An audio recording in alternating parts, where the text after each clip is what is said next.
हाइड्रोबोरोनीकरण।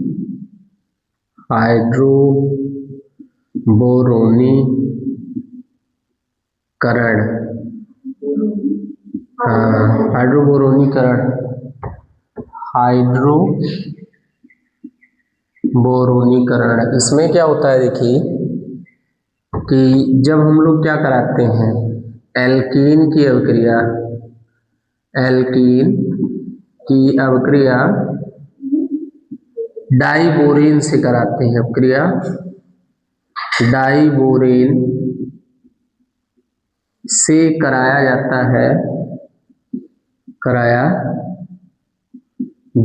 है तो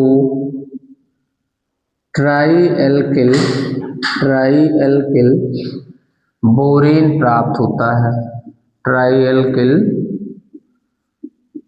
बोरेन प्राप्त होता है,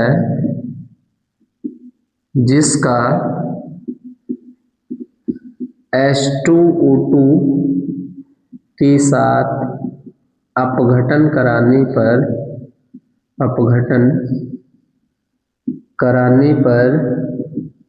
एल्कोहल प्राप्त होता है। इसमें देखिए क्या है, ऐसे मान लीजिए हमारे पास क्या है, RCH डबल बॉन्ड CH2, ये हो गई एक एल्कीन, और इसका रिएक्शन हम करा दें किसके साथ, डाइबोरेन के साथ, BH3 का होल ट्वाइस, क्या डाइबोरेन। अब देखिए इस डाइबोरेन में क्या है कि जैसे अगर BH3 है, ठीक है, तो BH3 में क्या हो कि अगर B और H का बॉन्ड टूटेगा तो B की विद्युत ऋणात्मकता क्या है, ज्यादा है, तो ज्यादा होने के कारण इलेक्ट्रॉन B पर आएगा तो B हो जाएगा माइनस, H हो जाएगा प्लस। तो यहाँ देखिए कि अगर इसमें एडिशन हो तो यहाँ एडिशन किसके अकॉर्डिंग होगा, मार्कोनी-काफ की। मार्कोनी-काफ नहीं, एंटी मार्कोनी-काफ होगा। कारण क्या है इसका, देखिए इसका कारण ये है कि रिएक्शन किसके प्रेजेंस में हो रहा है, H2O2 पराक्साइड की। तो यहाँ पर देखिए यहाँ जुड़ेगा क्या, यहाँ जुड़ जाएगा BH2। देखो इसमें BH3 में अगर ये टूटे तो एक H टूटेगा तो ये प्लस हो गया और ये BH2 क्या हो जाएगा, माइनस। तो माइनस वाला जुड़ जाएगा कहाँ, माइनस वाला जुड़ना चाहिए जहाँ कम हाइड्रोजन होता है, और प्लस वाला वहां जुड़ना चाहिए जहाँ ज्यादा हाइड्रोजन होता है। लेकिन चूंकि पराक्साइड की उपस्थिति में हो रहा है तो यहाँ लग जाएगा एंटी मार्कोनी-काफ। कौन सा, एंटी मार्कोनी-काफ। तो नेगेटिव वाला ज्यादा हाइड्रोजन पर जुड़ेगा, पॉजिटिव वाला कम। तो यहाँ देखिए रिजल्ट हो जाएगा RCH और इस CH2 से क्या जुड़ गया, BH2। ऐसे ही फिर से एक एल्कीन से होगा, कितनी बार हो सकता है, देखो 3H है तो इसका मतलब 3 बार एल्कीन से रिएक्शन हो सकता है। अगर फिर किससे करा दें, फिर एल्कीन से कराएंगी, तो जब फिर एल्कीन से कराएंगी तो RCH CH2, फिर ये बॉन्ड ब्रेक होगा तो इसमें से देखिए एक H आकर के इस CH पर जुड़ेगा, तो यहाँ देखिए रिजल्ट हो जाएगा RCH और एक H इस पर जुड़ गया, और इस CH2 से कौन जुड़ेगा, इस CH2 से अब यहाँ BH बचा ना, BH, और इस BH से क्या जुड़ा है, CH2 और R। फिर यह एक एल्कीन से रिएक्शन करेगा, जब फिर यह एक एल्कीन से रिएक्शन करेगा तो इसका H आके इस पर जुड़ जाएगा और ये B जाके इस पर। तो यहाँ रिजल्ट देखिए क्या हो जाएगा, रिजल्ट हो जाएगा RCH2, ये वाला वैल्यू लिखेंगे, और ये CH2, फिर यहाँ बचा क्या B, और इससे केवल B बचेगा, और ये हो गया CH2 और ये CH2 और ये R। अब यहाँ देखिए इसका H आके इस पे जुड़ा तो ये CH2 हो गया, B जाके C से जुड़ेगा तो ये हो गया CH2 और क्या R, ये बन गया ट्राई एल्किल बोरेन। अब इसका हम कराएंगे H2O2 से अपघटन, तो यहाँ देखिए एक अगर ये बॉन्ड टूटेगा तो इधर OH और इधर OH, ये टूटेगा तो इधर OH और इधर OH, और अगर ये टूटे तो इधर OH और इधर OH। इसका मतलब कि कुल मिलाकर के RCH2CH2 OH बना। ऐसे कितने बनेंगे, 1 2 और 1 3, और एक बोरान के साथ कितना OH आ जाएगा, 1 2 और 1 3 OH, ये बनेगा। छापो कि नहीं समझ में आया, उड़ गया, कुछ नहीं आया। अच्छा चलो दोबारा, चलो देखो, जैसे इसमें क्या है, देखो आओ यहाँ देखिए, जैसे मान लीजिए क्या है, ये RCH डबल बॉन्ड CH2 है, ठीक। अब इसका रिएक्शन किससे कराया गया, डाइबोरेन से, यानी BH3 से, ठीक। तुमको एक एक स्टेप सीखो इसमें। तो एक बार अगर ये यहाँ एंटी मार्कोनिकॉफ के रूल के अकॉर्डिंग होगा, ठीक। अब इसमें आपको ध्यान क्या देना है, केवल ये BH3 एक बाहर निकालेंगी, तो BH3 में आपके पास देखिए क्या है, कितने H है, 3 H है ना। तो 3 H, अगर एक H ये बांड टूट जाए, एक बांड ये क्या हो जाए, टूट जाए, तो इलेक्ट्रॉन इस पर जाएगा, तो B माइनस और H प्लस। इसका मतलब कि H प्लस जो है वो धनात्मक भाग है और BH2 क्या है, ऋणात्मक है। तो अब यहाँ देखिए धनात्मक, एंटी मार्कोनिकॉफ का मतलब है मार्कोनिकॉफ के जस्ट अपोजिट, उल्टा। यहाँ देखिए धनात्मक भाग कहाँ जुड़ेगा, तो धनात्मक भाग जुड़ जाएगा यहाँ कम वाले पर, और ऋणात्मक भाग यहाँ जुड़ेगा क्या, ज्यादा वाले हाइड्रोजन पर। तो यहाँ देखिए BH2 जुड़ेगा C से और H जुड़ेगा इस वाले CH से। तो हमारा रिजल्ट हो जाएगा देखिए RCH, इससे जुड़ गया क्या H, और CH2 से जुड़ गया क्या BH2 जुड़ गया, ठीक। अब ऐसे फिर से अगर ये एल्कीन से रिएक्शन कर जाए, इससे RCH डबल बॉन्ड CH2 से, तो यहाँ देखिए इसका एक H जाके इस पर जुड़ेगा और ये BH जाके इस पर जुड़ेगा। तो यहाँ क्या हो जाएगा, RCH और ये हो गया CH2, इससे जुड़ा क्या इसका H, तो यहाँ बचा क्या BH, और ये BH जाके इससे जुड़ेगा BH, और इस BH से क्या जुड़ा है CH2, और फिर इससे CH2, और फिर क्या R। फिर एक एल्कीन से रिएक्शन ये करेगा RCH और CH2, तो फिर इसका H जाके यहाँ जुड़ेगा और B जाके यहाँ जुड़ेगा। तो इसका रिजल्ट देखिए हो जाएगा RCH2CH2, और ये बचा क्या B, और इधर हो जाएगा CH2 और क्या R। अब इसका H आके इस पर जुड़ा, और ये जो B है वो जाके इस पर जुड़ेगा, तो B CH2 से जुड़ा, और H जो है वो CH से जुड़ा, तो ये भी क्या हो गया CH2 और ये R। अब देखो एक एल्किल, 2 एल्किल और एक 3 एल्किल, तो ये हो गया ट्राई एल्किल बोरीन।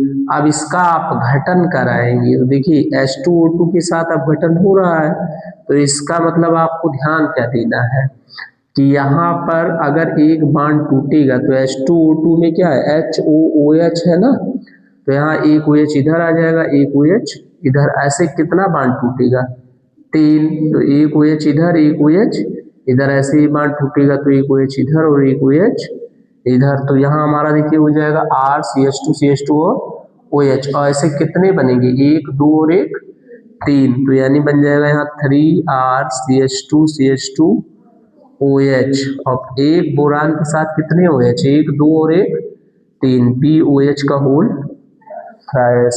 नोट करो, पढ़ के देखो। जैसे मान लीजिए आपके पास कोई एल्किल दिया है, ठीक है। देखो जैसे हमारे पास क्या है कि मान लीजिए एक एल्किल दिया RCH डबल बॉन्ड CH2, ये एक एल्कीन है और इसका रिएक्शन किससे कराना है डाइबोरिन से, BH3 का होल ट्वाइस, डाइबोरिन से कराना है, कुछ मत करो। कितने हाइड्रोजन है 3 एल्कीन ले लो, लिया। फिर एक बोरान लिखेंगे यहाँ, और इस बोरान में क्या करना है, 3 बार इसको क्या करो, जोड़ दो, CH2 CH2 और R, फिर CH2 और ये CH2 और R, यानी ये बन गया ट्राई एल्किल बोरेन। फिर उसके बाद इसमें क्या करेंगे, H2O2 से अपघटित करा देंगे, तो इधर एक OH और इधर एक OH, ऐसे इधर यहाँ कराएंगे तो यहाँ OH और यहाँ OH, ऐसे यहाँ कराएंगे तो यहाँ OH और CH2OH, कितने मॉलिक्यूल, 1 2 और 1 3, और प्लस में बोरिक एसिड बन जाएगा। इसको आप ऐसे भी लिख सकते हैं H3BO3, ठीक है, तो डायरेक्ट ऐसे बना सकते हैं। अगला पॉइंट बना लेंगे एल्कोहल की भौतिक गुणधर्म, ठीक है, क्या है एल्कोहल की भौतिक गुणधर्म, एल्कोहल की भौतिक गुणधर्म। तो यहाँ देखिए भौतिक गुणधर्म में क्या है, पहला पॉइंट कि C1 से C11 तक एल्कोहल द्रव अवस्था में पाए जाते हैं, दूसरा पॉइंट है कि एल्कोहल जल में विलय होते हैं, क्योंकि यह जल के साथ हाइड्रोजन बंध बनाते हैं, जल के साथ क्या करते हैं, हाइड्रोजन बंध बनाते हैं। जैसे मान लीजिए ROH एल्कोहल हो गया, और यहाँ हमारा क्या है H2O, तो यहाँ देखिए H partial positive, O partial negative और H पार्शियल पॉजिटिव, तो इसके बीच एक आकर्षण होता है, उसी आकर्षण को क्या बोला जाता है, हाइड्रोजन बांड कहते हैं, उसी को क्या बोला जाता है, हाइड्रोजन बांड। तीसरा पॉइंट है कि एल्कोहल का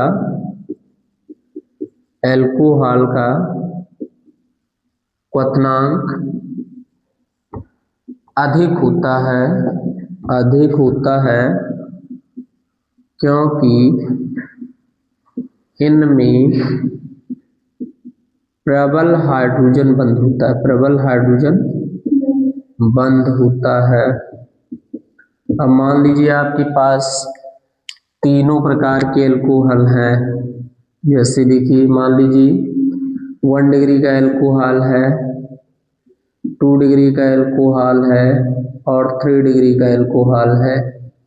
इन तीनों में हमसे पूछे कि किसका क्वथनांक किसका ज़्यादा होगा, तो 1 डिग्री में हाइड्रोजन बांड सबसे ज़्यादा होता है, तो इसका मतलब 1 डिग्री एल्कोहल का क्वथनांक क्या होगा, सबसे ज़्यादा होगा। फिर उसके बाद किसका, 2 डिग्री एल्कोहल का, और फिर सबसे कम किसका, 3 डिग्री एल्कोहल का।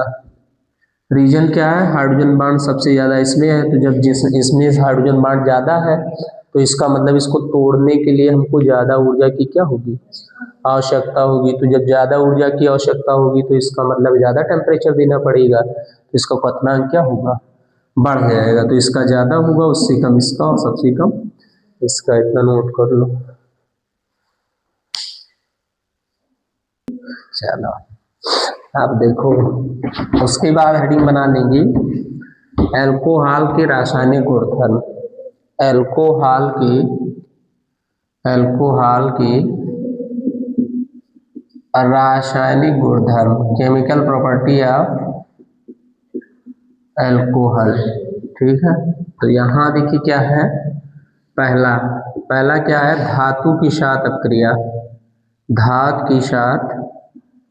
अवक्रिया।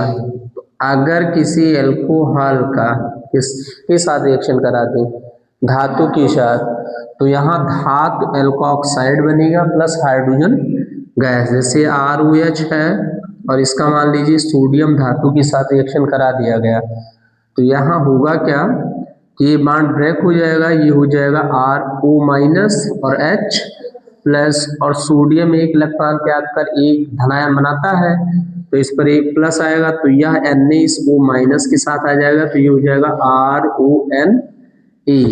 तो Na होने के कारण इसका नाम सोडियम, R होने के कारण एल्क और O होने के कारण ऑक्साइड, और एक हाइड्रोजन जो है वो गैस के रूप में निकल जाएगा, तो यह हो जाएगा हाफ H2 यानी ये यहाँ से क्या निकलेगा, हाइड्रोजन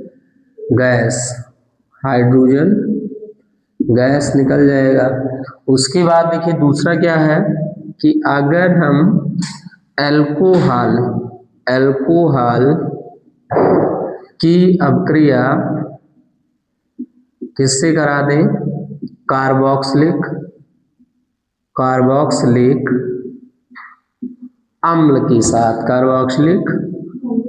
अम्ल के साथ, तो एस्टर प्राप्त होता है। इस प्रक्रिया को एस्टरीकरण कहते हैं, यानी एस्टर बनने की प्रक्रिया को क्या कहते हैं, एस्टरीकरण। अब जैसे यहाँ देखिए RCOOH ये हो गया कार्बोक्सिलिक एसिड, और इसका रिएक्शन करा दिया गया किसके साथ, ROH, तो इसका H इसका OH, यहाँ से क्या निकल गया H2O, तो ये बन गया RCOOR, यानी बन गया हमारा क्या एस्टर, और प्लस में बन गया H2O। तीसरा देखिए, अगर मान लीजिए कि एल्कोहल की अभिक्रिया ग्रिग्नार्ड अभिकर्मक से करा दिया जाए, तो एल्कीन बनता है। किससे करा दे, ग्रिग्नार्ड अभिकर्मक से, तो एल्कीन बनेगा, यानी RMgX प्लस ROH। तो यहाँ देखिए कि अगर ये है RMgX में, तो R होगा क्या माइनस और Mg होगा क्या प्लस, और इसमें अगर तो O- और H प्लस, तो ये R-H प्लस के पास चला जाएगा, तो ये हो जाएगा RH, और Mg के साथ कौन आ जाएगा O, तो हो जाएगा MgO और R और क्या X, और RH को क्या बोला जाएगा एल्कीन। अगर आपको इसका एग्जाम्पल बनाना है सारे का, तो आप R की जगह CH3 C2H5 कुछ भी रख के क्या कर सकते हैं, बना सकते हैं। ठीक है, इतना नोट करो।